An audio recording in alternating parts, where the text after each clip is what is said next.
appelés, nous avons rencontré les deux camps. D'abord les employés qui sont directement affiliés au SPPG, et ensuite la direction. Nous avons écouté les deux camps et ce qui reste clair, il y a des arriérés que la direction doit aux employés.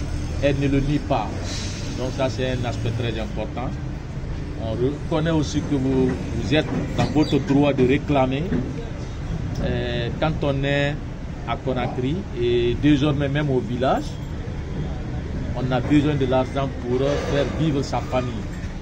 J'ai vu au niveau des pancartes ici, il y en a qui disent qu'on a perdu notre dignité. C'est justement vrai. Quand on perd un emploi, on perd sa dignité.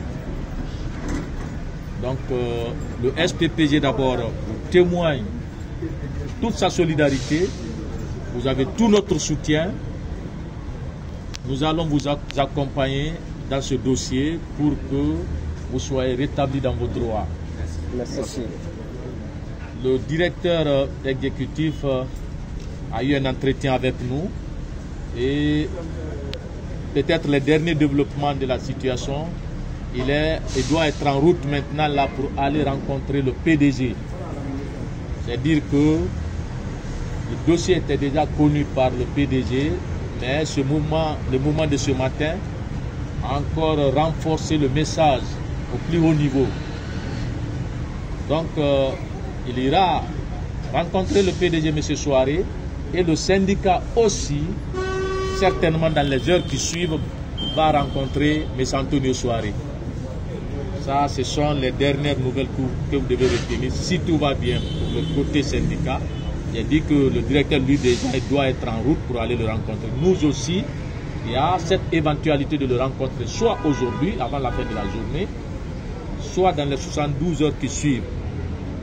Donc, en attendant, nous vous demandons de regagner vos domiciles. Le message est déjà passé.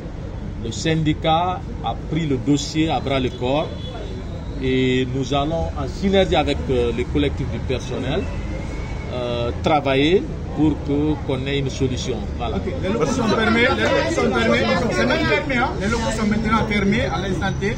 Votre réaction? Bon, vous savez, conformément au code du travail, l'employeur a le droit de fermer son entreprise. Nous, ce que nous pouvons dire, c'est de réclamer nos droits. Nous n'avons pas aussi le droit d'attaquer les locaux d'une entreprise. Ils sont inviolables.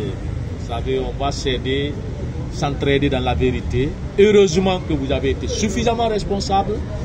C'était mon inquiétude, mais je suis venu malgré les embouteillages. Quand on était bloqué là-bas, on s'est dit qu'est-ce qui va se passer avant notre arrivée. Heureusement que vous avez maintenu le caractère pacifique jusqu'à ce qu'on arrive. Rien n'a été touché. Continuez dans cette lancée. Le reste, on va gérer et on essaie de le faire le plus vite que possible parce que la situation est compliquée. Ce sont des pères de famille, des mères de famille. Ce sont des personnes qui ont des charges et qui ont d'autres personnes à leur charge qui sont aujourd'hui sans ressources.